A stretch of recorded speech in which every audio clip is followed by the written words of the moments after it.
Hello everyone, welcome back to Priyanka NET classes. तो आज के इस लेक्चर में हम लोग नेट जेआरएफ एंड सेट के पेपर 2 कॉमर्स की बिजनेस फाइनेंस की यूनिट को कंटिन्यू करने वाले हैं। बिजनेस फाइनेंस आपका यूनिट नंबर 4 है ऑफ पेपर 2 कॉमर्स, और जो स्टूडेंट्स मैनेजमेंट के भी हैं उनके लिए भी ये यूनिट उतनी ही रेलेवेंट है। क्यों? क्योंकि आप लोगों के सिलेबस में business finance as a unit कहीं पे मेंशन नहीं है, लेकिन आप लोगों के सिलेबस में पूरा ऑलमोस्ट सिलेबस जो है फाइनेंस का वो दिया हुआ है, राइट। तो ये यूनिट पूरी की पूरी कॉमर्स के स्टूडेंट्स के लिए भी एंड मैनेजमेंट के स्टूडेंट्स के लिए भी, दोनों के लिए रेलेवेंट रहेगी, राइट। आज का लेक्चर बहुत ही इंपॉर्टेंट लेक्चर है, one of the most important lecture. क्यों? क्योंकि इस लेक्चर से आप एक या दो क्वेश्चन पेपर में एक्सपेक्ट कर सकते हो। हर बार इस टॉपिक से पेपर में एक या दो क्वेश्चन पक्का आए हैं। अभी तक का पेपर 2 कॉमर्स एंड मैनेजमेंट का अगर आप ट्रेंड देखोगे तो यहाँ से इस टॉपिक से, जिस टॉपिक का नाम है टेक्निक्स ऑफ कैपिटल बजटिंग, जो मैं आज के इस लेक्चर में आपके साथ डिस्कस करने वाली हूँ, यहाँ से हर बार एक या दो क्वेश्चन बने ही बने हैं। इसलिए one of the most important lecture है। थोड़ा बड़ा रहेगा ये लेक्चर, टाइम ज्यादा लेगा, 40-45 मिनट्स का लेक्चर रहेगा mostly, but please make sure करेगा कि वीडियो को एंड तक देखिएगा, बिकॉज ये पूरी जो टॉपिक है एक ही लेक्चर में खत्म होना जरूरी है, सो दैट आपको एक बेटर अंडरस्टैंडिंग मिल सके। एंड यहाँ से पेपर में ऑब्वियस क्वेश्चन आता ही है, तो उस पॉइंट ऑफ व्यू से भी ये लेक्चर बहुत ही ज्यादा इंपॉर्टेंट है, right. So this is lecture number 17 of business finance, जिसमें मैं आपके साथ डिस्कस करूंगी टेक्निक्स ऑफ कैपिटल बजटिंग। चलिए स्टार्ट करते हैं, but before going on that मैं बता दूं, मेरा नाम प्रियंका नाथानी है। मैंने अपना नेट एंड जेआरएफ क्वालिफाई किया हुआ है कॉमर्स सब्जेक्ट से अपने पहले ही अटेम्प्ट में 99.55 परसेंटाइल के साथ। साथ ही साथ मैंने अपना नेट इन मैनेजमेंट भी क्वालिफाई किया हुआ है अपने पहले ही अटेम्प्ट में। साथ ही साथ मैंने महाराष्ट्र सेट को भी क्वालिफाई किया हुआ है कॉमर्स सब्जेक्ट से अपने पहले ही अटेम्प्ट में। So this was my brief background. Coming to सबसे इंपॉर्टेंट चीज, कौन कौन सी यूनिट्स कवर्ड है मेरे यूट्यूब चैनल पे, तो पेपर 1 की ये सारी ही units and paper 2 commerce and management की ये सारी यूनिट्स अवेलेबल हैं। इन सभी की ही प्लेलिस्ट का लिंक जो है वो मैंने डिस्क्रिप्शन में दे दिया है। आप जाइए वहां से जाके यूनिट बाय यूनिट सब लेक्चर्स को अच्छे से देखिए, लेक्चर बाय लेक्चर देखिए, सो दैट आपकी काफी सारी यूनिट्स यहाँ से कवर अप हो जाएंगी, राइट। एंड जिन स्टूडेंट्स ने अभी तक टेलीग्राम चैनल को नहीं ज्वाइन किया है, उन सब के लिए मैंने टेलीग्राम चैनल का जो लिंक है वो डिस्क्रिप्शन में दे दिया है। आप जाइए वहां से जाके टेलीग्राम चैनल को जरूर से ज्वाइन कीजिए, बिकॉज पेपर से रिलेटेड कोई भी नोटिफिकेशन से अपडेट्स आती हैं या लेक्चर से रिलेटेड कोई भी अपडेट्स रहती हैं, तो वो मैं आप सबके साथ टेलीग्राम पे जरूर से शेयर करती हूँ। तो जाइए उस चीज का भी वहां से जाके बेनिफिट लीजिए। चलिए स्टार्ट करते हैं हमारा आज का लेक्चर, जो कि on techniques of capital budgeting. But वो समझने से पहले बहुत जरूरी है हम ये समझे कैपिटल बजटिंग क्या है, राइट। उसकी टेक्निक्स तो बाद में देखेंगे, लेकिन capital budgeting as a term है क्या फाइनेंस में, राइट। तो मैंने 4 यहाँ पे डेफिनेशंस को लिस्ट आउट किया है। इन चारों डेफिनेशंस को मैं आपके साथ डिस्कस करूंगी, जिससे आपको एक क्लैरिटी मिल जाएगी कि कैपिटल बजटिंग है क्या। तो capital budgeting as per John Hampton के हिसाब से कैपिटल बजटिंग क्या है?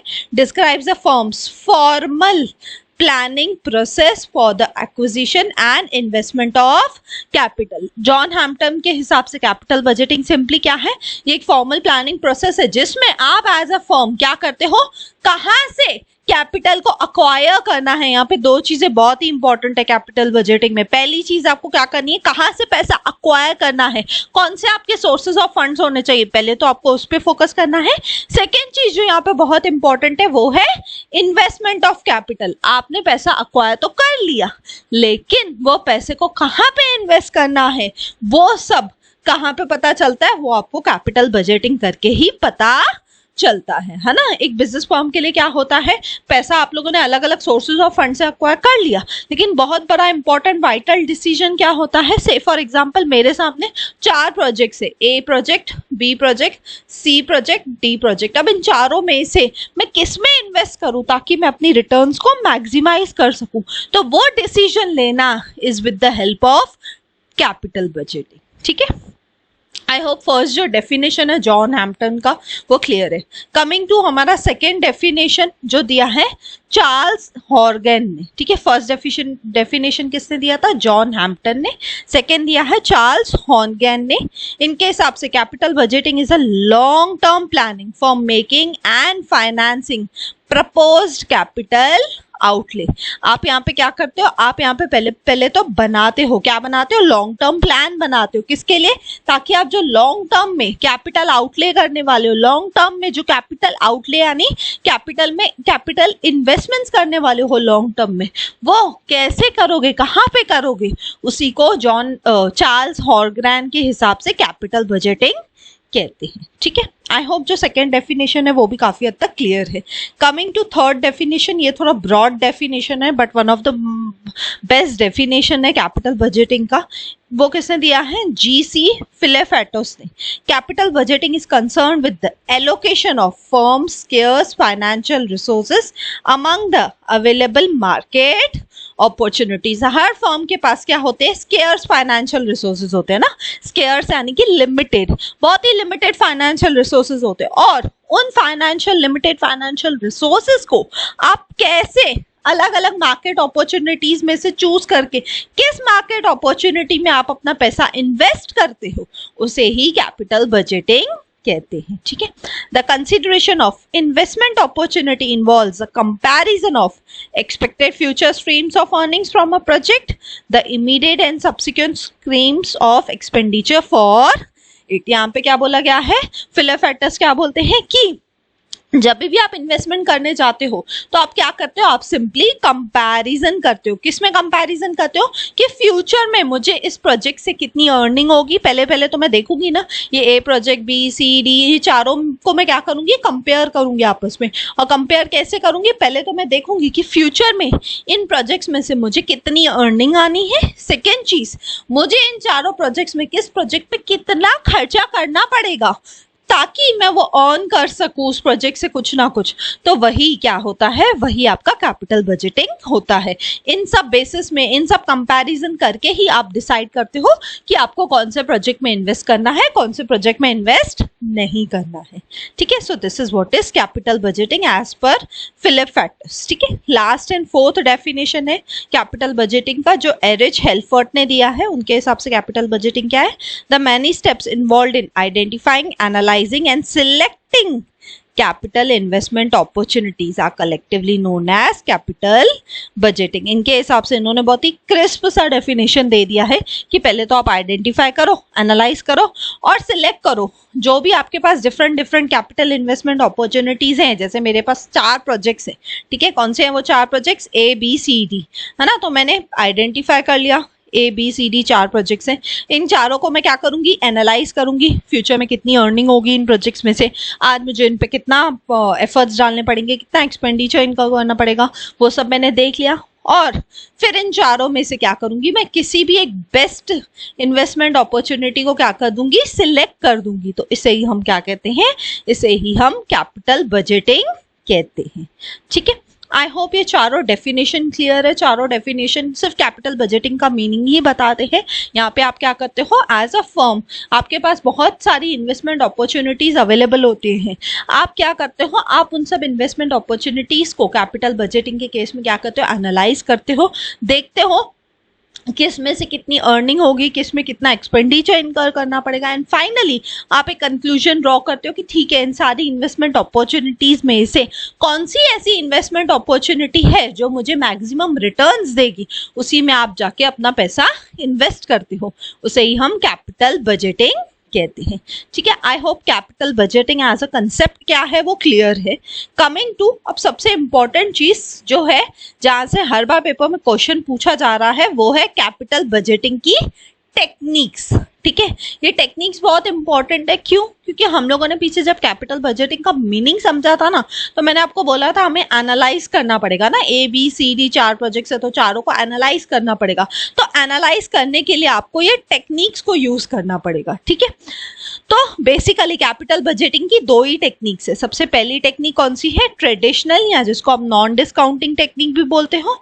दूसरी सेकेंड टेक्निक कौन सी है, टाइम एडजस्टेड और डिस्काउंटेड कैश फ्लोज, या जिसको आप modern technique of capital budgeting भी बोलते हो। ठीक है, कितनी टेक्निक्स है आपके पास कैपिटल बजटिंग की, 2, एक है ट्रेडिशनल, दूसरी है मॉडर्न।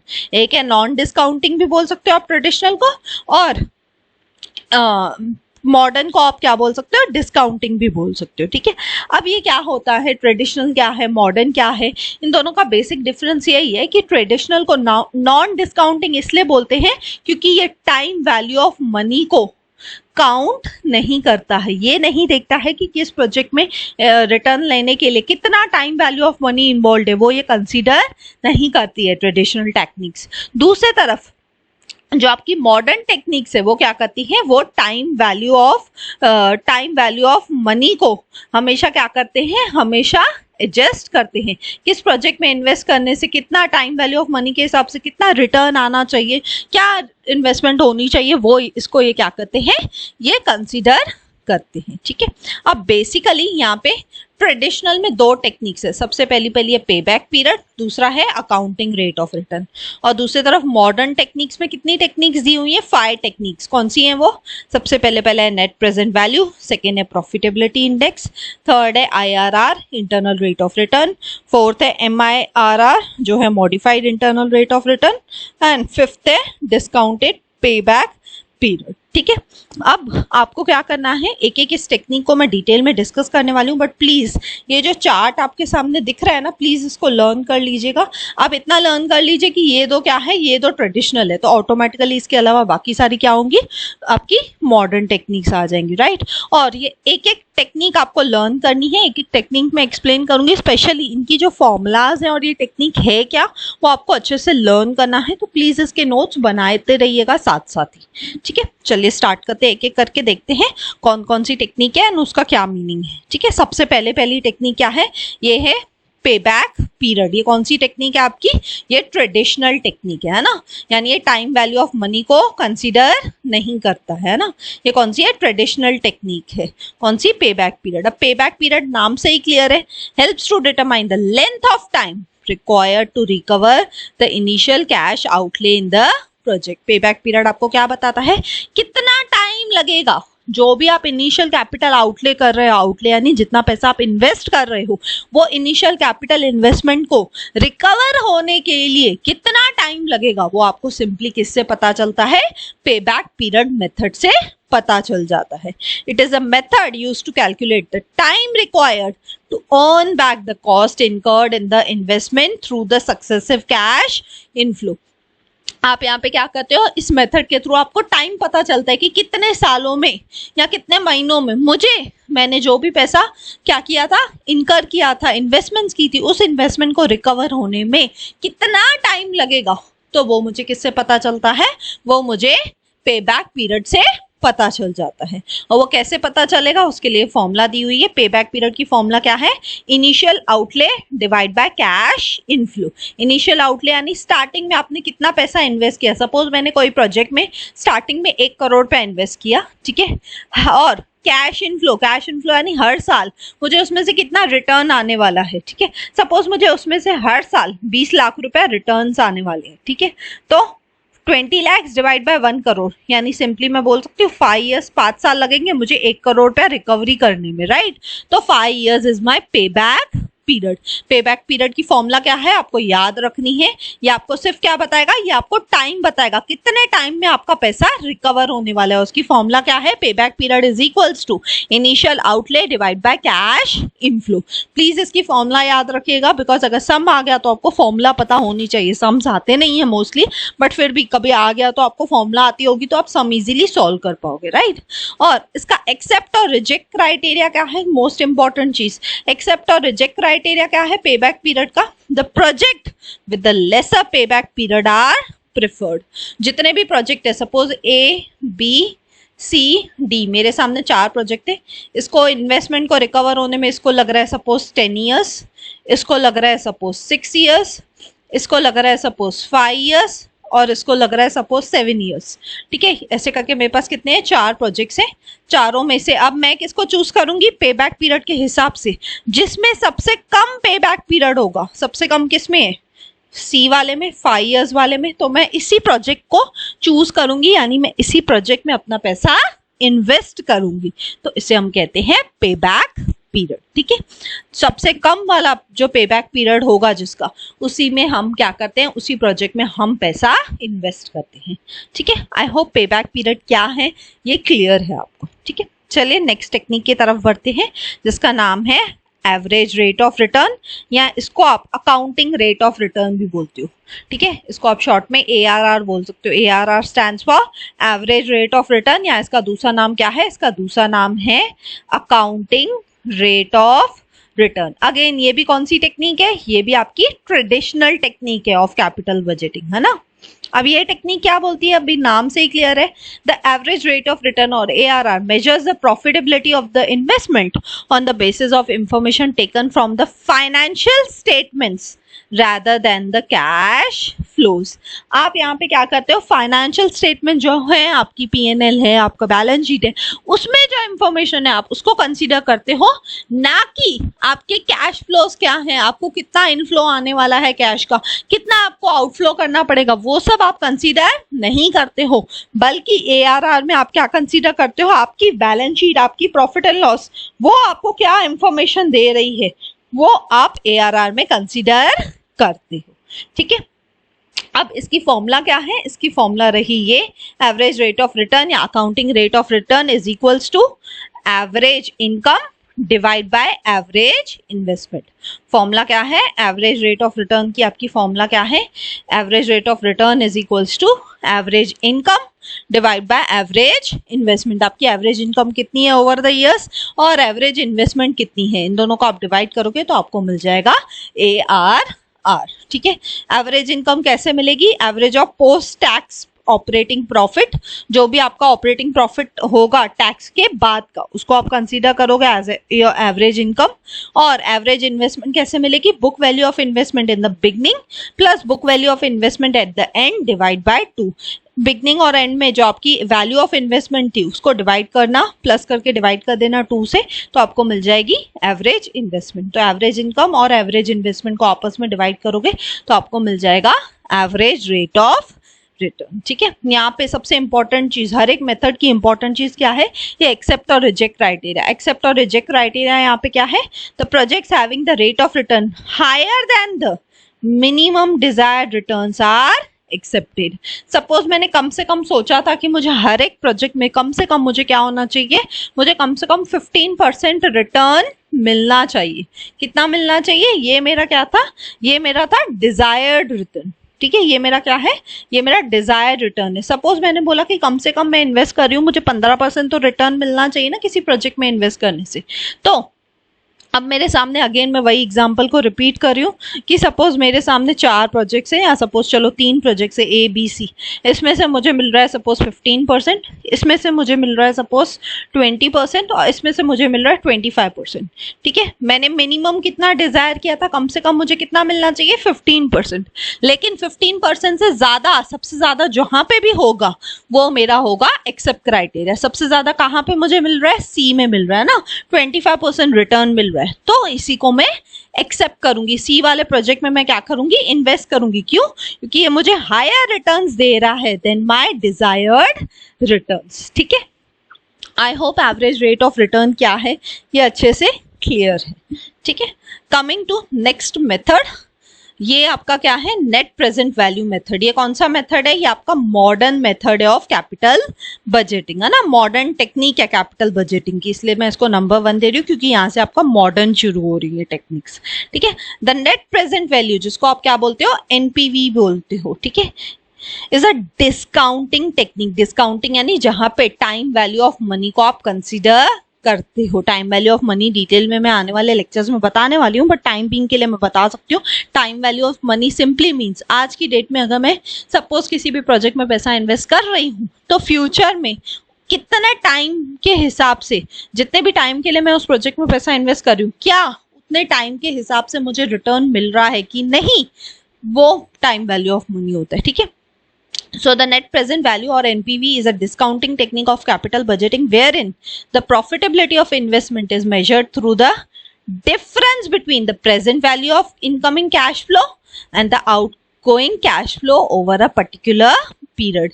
यहाँ पे आप क्या फाइंड आउट करते हो, यहाँ पे आप डिफरेंस फाइंड आउट करते हो। क्या फाइंड आउट करते हो, डिफरेंस फाइंड आउट करते हो कि आपका कैश इनफ्लो कितना है माइनस आपका कैश आउटफ्लो कितना है। ठीक है, इन दोनों का डिफरेंस ही होता है आपका नेट प्रेजेंट वैल्यू। आज की डेट में आपको कितना इनफ्लो आता रहेगा फ्यूचर में, और आज की डेट में आपको कितना आउटफ्लो करना है, कितने पैसे आपको इन्वेस्ट करने हैं, इन दोनों का डिफरेंस ही आपको एनपीवी देता है। ठीक है, आई होप एनपीवी क्या है ये क्लियर है। इसकी फॉर्मूला क्या है, एनपीवी की फॉर्मूला है cash flow divide by 1 plus I is to N minus initial investment. मैं यहाँ पे लिख देती हूँ एनपीवी की फॉर्मूला क्या है, NPV is equals to cash flow, ठीक है, divide by 1 plus I raise to N minus initial investment. ठीक है, ये जो माइनस इनिशियल इन्वेस्टमेंट है ये दोनों के लिए है, दोनों के लिए मतलब इन दोनों को आप सॉल्व करोगे पहले और फिर माइनस करोगे इनिशियल इन्वेस्टमेंट को। ठीक है, ये है आपकी एनपीवी की फॉर्मूला। आप कैश फ्लो तो आपको पता है कितना पैसा आने वाला है, 1 तो बेस होता है, आई क्या है, I is the discount rate जो आपको क्वेश्चन में दिया रहेगा, N is the number of years और इनिशियल इन्वेस्टमेंट भी आपको क्वेश्चन में दी रहेगी। ठीक है, ये इसकी फॉर्मूला है जो आपको याद रखनी है। अब एक्सेप्ट प्रोजेक्ट क्राइटेरिया क्या है, बहुत ही इंपॉर्टेंट चीज है। एक्सेप्ट प्रोजेक्ट क्राइटेरिया क्या है, अगर एनपीवी पॉजिटिव है इसका मतलब आपको उस प्रोजेक्ट को एक्सेप्ट करना है। अगर इसको माइनस करके इसका सपोज आंसर आ रहा है, सपोज से फॉर एग्जांपल जो भी आंसर आ रहा है इसको और इसको सॉल्व करके जो आंसर आ रहा है उसमें से इनिशियल इन्वेस्टमेंट को आप माइनस कर दोगे, और अगर आंसर पॉजिटिव में आ रहा है तो आप उसको क्या करोगे, एक्सेप्ट करोगे। सपोज इसको सॉल्व करके आ रहा है मेरा आंसर से 15 करोड़ माइनस मेरी इनिशियल इन्वेस्टमेंट थी से फॉर एग्जांपल 10 करोड़। अब आंसर क्या आ रहा है, आंसर आ रहा है मेरा 5 करोड़। 5 करोड़ पॉजिटिव है ना, प्लस में आ रहा है ना आंसर, अगर प्लस में आ रहा है तो मतलब मैं उस प्रोजेक्ट में इन्वेस्ट करूंगी, अगर आंसर नेगेटिव में आएगा मतलब मैं उस प्रोजेक्ट में इन्वेस्ट नहीं करूंगी। ठीक है, आई होप एनपीवी क्या है ये अच्छे से क्लियर है। Coming to next technique of capital budgeting जो है IRR। टेक्निक का नाम क्या है, IRR, internal rate of return. ये कौन सी है, ये again modern technique of capital budgeting. अब ये भी क्या बोलती है, the internal rate of return और IRR is a rate that makes the net present value of any project equals to 0। यानी यहाँ पे आपका नेट प्रेजेंट वैल्यू हमेशा क्या होना चाहिए, 0 होना चाहिए। ये सिंपली वो बोल रही है। IRR में सबसे बेसिक अजम्पशन, सबसे इंपॉर्टेंट चीज क्या है, आपका जो नेट प्रेजेंट वैल्यू है, जो आपका एनपीवी है, वो किसी भी प्रोजेक्ट का हमेशा 0 आना चाहिए।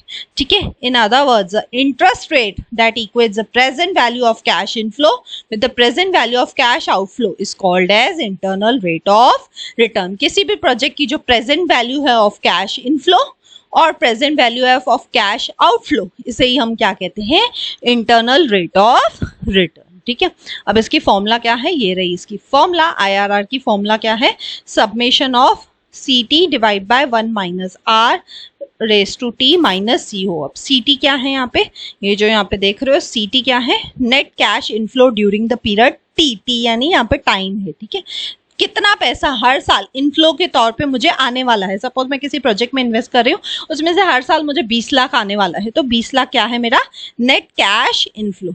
आर क्या है, डिस्काउंट रेट, कितने % डिस्काउंट रेट है वो मुझे क्वेश्चन दे देगा। टी क्या है, नंबर ऑफ टाइम पीरियड्स, कितने साल लगने वाले, 5 साल 6 साल 10 साल जो भी। और सीओ क्या है, सीओ है मेरा total initial investment cost, initially मैंने कितना पैसा इन्वेस्ट किया था उस बिजनेस में, वो है मेरा सीओ। ठीक है, तो ये रही इसकी फॉर्मूला, आपको ये फॉर्मूला याद रखनी है। ठीक है, और यहाँ पे एक और चीज जो आपको याद रखनी है, इस केस में एनपीवी हमेशा क्या होता है, 0 होता है। किसके केस में, IRR के केस में। ठीक है, और एक्सेप्ट और रिजेक्ट क्राइटेरिया क्या है, अगेन बहुत ही इंपॉर्टेंट चीज।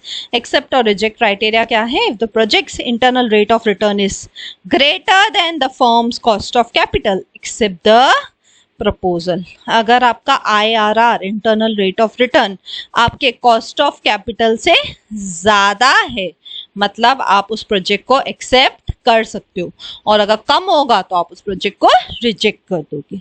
ठीक है, आई होप IRR क्या है एज अ टेक्निक वो अच्छे से क्लियर है, ठीक है। ये आपकी सेकेंड टेक्निक थी किसकी, कैपिटल बजटिंग के मॉडर्न टेक्निक्स में, ठीक है। Coming to third technique of capital budgeting जिसका नाम है MIRR। क्या नाम है इसका, MIRR, जिसको आप modified internal rate of return बोलते हो। ये भी अगेन कौन सी टेक्निक है, ये भी अगेन मॉडर्न टेक्निक है ऑफ कैपिटल बजटिंग। ये हमारी थर्ड टेक्निक है। अब ये टेक्निक क्या बोलती है, is a distinct improvement over the internal rate of return. ये टेक्निक क्या है, इंप्रूवमेंट है। पहले क्या थी, इससे पहले हमने टेक्निक पढ़ी थी ना IRR को ही थोड़ा इंप्रूव कर दिया, बेटर बना दिया और दूसरी टेक्निक क्रिएट कर दी जो था MIRR, ठीक है। Assumes that cash flows generated from the project are reinvested at the firm's cost of capital rather than at the company's internal rate of return। यहाँ पे ये क्या बोलता है, जो भी आप कैश फ्लो जनरेट करते हो, जितना भी पैसा आप हर साल बिजनेस में से, प्रोजेक्ट में से कमा रहे हो, आप उसको क्या करते हो, अपने ही बिजनेस में वापस री इन्वेस्ट कर देते हो, ना कि आप उसको इंटरनल रेट ऑफ रिटर्न के तौर पे अज्यूम करते हो, ठीक है। हर बार बिजनेस में नॉर्मली ऐसा ही होता है ना, बिजनेस में से जो पैसा कमाते जाते हैं हम उसी पैसे को वापस बिजनेस में इन्वेस्ट करते रहते हैं, सो दैट हमारा बिजनेस का कैपिटल मैट्रिक्स थोड़ा इंप्रूव होता रहे, राइट। तो इसी को ही हम कहते हैं MIRR, जो है modified internal rate of return. अब इसकी फॉर्मूला क्या है, ये रही इसकी फॉर्मूला, सब्मेशन ऑफ n यानी नंबर ऑफ ईयर्स या number of period of time, FV यानी फ्यूचर वैल्यू, FV क्या है यहाँ पे, फ्यूचर वैल्यू, ब्रैकेट में positive cash flow into cost of capital divide by PV यानी प्रेजेंट वैल्यू, इनिशियल आउटले यानी आपकी initial investment into financing cost, कितना खर्चा लगने वाला है, क्या रेट ऑफ इंटरेस्ट पे आपको वो पैसा मिलने वाला है, -1। तो इस पूरे को सॉल्व करोगे आपको मिल जाएगा MIRR, ठीक है। ये फॉर्मूला सिर्फ आपको लर्न करनी है, यहाँ से आज तक कभी सम्स पूछे नहीं गए हैं बट आपको पता होनी चाहिए, राइट। एक्सेप्ट और रिजेक्ट क्राइटेरिया क्या है, एक्सेप्ट और रिजेक्ट क्राइटेरिया MIRR का क्या है, if the project MIR is greater than the firm's cost of capital, अगर MIR आपके फर्म के कॉस्ट ऑफ कैपिटल से ज्यादा है देन एक्सेप्ट द प्रपोजल। अगर आपका MIRR का जो भी आंसर आ रहा है वो आपके कॉस्ट ऑफ कैपिटल से ज्यादा है, यानी आप उस कैपिटल प्रोजेक्ट को एक्सेप्ट करोगे, उस प्रोजेक्ट में आप अपना पैसा इन्वेस्ट कर सकते हो, ठीक है। I hope MIRR as a technique क्या है वो अच्छे से क्लियर है, ठीक है। नेक्स्ट टेक्निक है आपकी फोर्थ वन, जो है प्रॉफिटेबिलिटी इंडेक्स, जिसको आप PI भी बोलते हो। ये भी अगेन कौन सी है, ये मॉडर्न टेक्निक है ऑफ कैपिटल बजटिंग की, ठीक है। The profitability index measures the present value of returns derived from per rupee invested। 1 rupee invest करने के पीछे मुझे कितनी रिटर्न मिलती है, उसकी प्रेजेंट वैल्यू उस रिटर्न्स की क्या है, वो होता है आपका प्रॉफिटेबिलिटी इंडेक्स। पर रुपी पे मुझे कितना, अगर आज मैं एक रुपए के पीछे, अगर मैं 1 रुपया सपोज आज किसी प्रोजेक्ट में इन्वेस्ट कर रही हूँ, तो 1 रुपए के पीछे मुझे रिटर्न्स कितनी मिलेंगी फ्यूचर में, वो फ्यूचर रिटर्न्स को मैं प्रेजेंट वैल्यू में जब डिस्क्राइब करती हूँ तो उसे हम कहते हैं profitability index. It shows the relationship between the benefits and cost of a project, therefore it is also called as benefit cost ratio. Profitability index का दूसरा नाम क्या है, इसका दूसरा नाम है आपका बेनिफिट कॉस्ट रेशियो। क्यों, आपको कितना बेनिफिट हो रहा है और उसके पीछे आपको कितना खर्चा करना पड़ रहा है वो इस इंडेक्स से पता चलता है। The profitability index helps in giving ranks to the project. यहाँ पे आप रैंक देते हो on the basis of its value, the higher the value the top rank the project gets. आप अलग अलग प्रोजेक्ट, सपोज 3-4 प्रोजेक्ट्स आपके सामने, हर एक प्रोजेक्ट को आप रैंक करते हो इन टर्म्स ऑफ उसमें से आपको कितना बेनिफिट मिल रहा है, कितना आपका कॉस्ट है उस प्रोजेक्ट के पीछे। जितना ज्यादा आपका प्रॉफिटेबिलिटी इंडेक्स होगा उतना ज्यादा बड़ा रैंक आप उस प्रोजेक्ट को देते जाओगे। और इसी मेथड को हम क्या बोलते हैं, इस मेथड के मदद से हम क्या कर पाते हैं, कैपिटल रेशनिंग कर पाते हैं। कैपिटल रेशनिंग यानी मुझे पता चलता है कि चलो मेरे सामने अगर 3 प्रोजेक्ट है तो 3 में से कितना पैसों के हिसाब से ज्यादा रेशनल डिसीजन होगा, कैपिटल रेशनल डिसीजन होगा, वो मुझे इस मेथड से पता चल जाता है, ठीक है। अब सबसे इंपॉर्टेंट चीज, इसकी फॉर्मूला, प्रॉफिटेबिलिटी इंडेक्स की फॉर्मूला क्या है, प्रॉफिटेबिलिटी इंडेक्स की फॉर्मूला है present value of cash inflow divide by present value of cash outflow. आज की डेट में मुझे कितना पैसा आने वाला है, उसकी प्रेजेंट वैल्यू क्या है, और प्रेजेंट वैल्यू मुझे कितना आज की डेट में पैसा देना है, ठीक है। इनफ्लो डिवाइड बाय आउटफ्लो, और दोनों में प्रेजेंट वैल्यू को ही आपको कंसीडर करना है, ठीक है। अब एक्सेप्ट और रिजेक्ट क्राइटेरिया क्या है? The project is accepted when the value of PI exceeds 1। अगर PI प्रॉफिटेबिलिटी इंडेक्स की वैल्यू 1 से ज्यादा है, ठीक है, अगर 1 से ज्यादा है, 2 आ रही है, 3 आ रही है, 4 आ रही है, तो उस केस में आप उस प्रोजेक्ट को एक्सेप्ट करोगे। अगर 1 से कम है तो आप उस प्रोजेक्ट को रिजेक्ट करोगे, ठीक है। आई होप ये profitability index as a technique आपको अच्छे से क्लियर है। Last and final technique, finally हम लोग लेक्चर के एंड में पहुंच रहे हैं, ठीक है, जो है डिस्काउंटेड पे बैक पीरियड। ये क्या था? ये पहले आप लोगों ने फर्स्ट टेक्निक देखी थी, पे बैक पीरियड, है ना। ये उसी का एक इम्प्रूव्ड वर्जन है। कैसे? जो पे बैक पीरियड हमने देखा था ना, वो टेक्निक कैसे थी? वो ट्रेडिशनल टेक्निक थी, और ये डिस्काउंटेड पे बैक टेक्निक कैसी है? मॉडर्न टेक्निक है। क्यों? क्योंकि ये technique time value of money को एक्सेप्ट करती है, ठीक है। A discounted payback period gives the number of years it takes to break even from understanding the initial expenditure by discounting future cash flow and recognizing the time value of money. यहाँ पे आपको discounted payback period as a technique क्या बताता है? ये बताता है कितने साल लगेंगे आपको ब्रेक इवन तक पहुंचने तक। अब ब्रेक इवन क्या होता है? ब्रेक इवन, जब भी ब्रेक इवन की बात आती है ना, याद से सुनिएगा, break even is a situation no profit no loss. Break even वो सिचुएशन होती है जब ना तो आप प्रॉफिट में हो एज अ बिजनेस, ना ही लॉस में हो, उसे हम कहते हैं ब्रेक इवन। कितने साल लगेंगे आपको उस ब्रेक इवन तक पहुंचने तक? जितना आपने इनिशियल एक्सपेंडिचर किया होगा, जो भी आपकी फ्यूचर कैश फ्लोज हैं, और टाइम वैल्यू ऑफ मनी को कंसीडर करते हुए कितने साल लगेंगे आपको no profit no loss situation तक पहुंचने को, उसे हम कहते हैं discounted pay back period. This metric is used to evaluate the feasibility and profitability of a given project. कौन सा प्रोजेक्ट फीजिबल है, इंप्लीमेंट कर सकते हैं, वो पता चलता है, और कौन सा प्रोजेक्ट प्रॉफिटेबल है कि नहीं, वो भी इस टेक्निक से पता चलता है, ठीक है। डिस्काउंटेड पे बैक पीरियड की फॉर्मूला क्या है? ये आपको लर्न करनी है। डिस्काउंटेड पे बैक पीरियड की फॉर्मूला है, discounted pay back period is equals to cost of investment divide by discounted cash inflow per annum, ठीक है। इन दोनों को डिवाइड करोगे, आपको डिस्काउंटेड पे बैक पीरियड की आंसर मिल जाएगा, ठीक है। अब सबसे इंपॉर्टेंट चीज, accept reject criteria. The project having shorter discounted pay back periods are selected. कम से कम टाइम जिस प्रोजेक्ट को लगेगा, कम से कम साल जिस प्रोजेक्ट को लगेंगे, उसको आप सिलेक्ट करोगे, ठीक है। I hope discounted pay back period as a technique क्या है वो अच्छे से क्लियर है, ठीक है। So thank you. यहाँ पे आपका लेक्चर एंड होता है। कैपिटल बजटिंग पूरा मैंने टेक्निक्स अच्छे से करा दिया। ये टॉपिक यहाँ पे कैपिटल बजटिंग का कंप्लीट होता है, ठीक है। एंड मैंने मेक श्योर किया है कि ये जो पूरी टॉपिक्स मैं आपको करा रही हूँ एकदम क्रिस्प हो, ज़्यादा लेंदी नहीं हो, बल्कि टू द पॉइंट, जितना आपके लिए ज़रूरी है, जितना आपको पता होना चाहिए, वो सारा मैं डिटेल में अच्छे से कवर कर रही हूँ। सो थैंक यू, मिलते हैं नेक्स्ट वीडियो में। अगर आपको वीडियो अच्छा लगा तो प्लीज़ लाइक कीजिए, कमेंट करके मुझे ज़रूर बताइए, ज़्यादा से ज़्यादा लोगों तक शेयर कीजिए, बिकॉज ज्ञान बांटने से ही बढ़ता है। एंड सब्सक्राइब कीजिए अगर आप न्यू है तो। मिलते हैं नेक्स्ट वीडियो में। Till then bye bye, take care.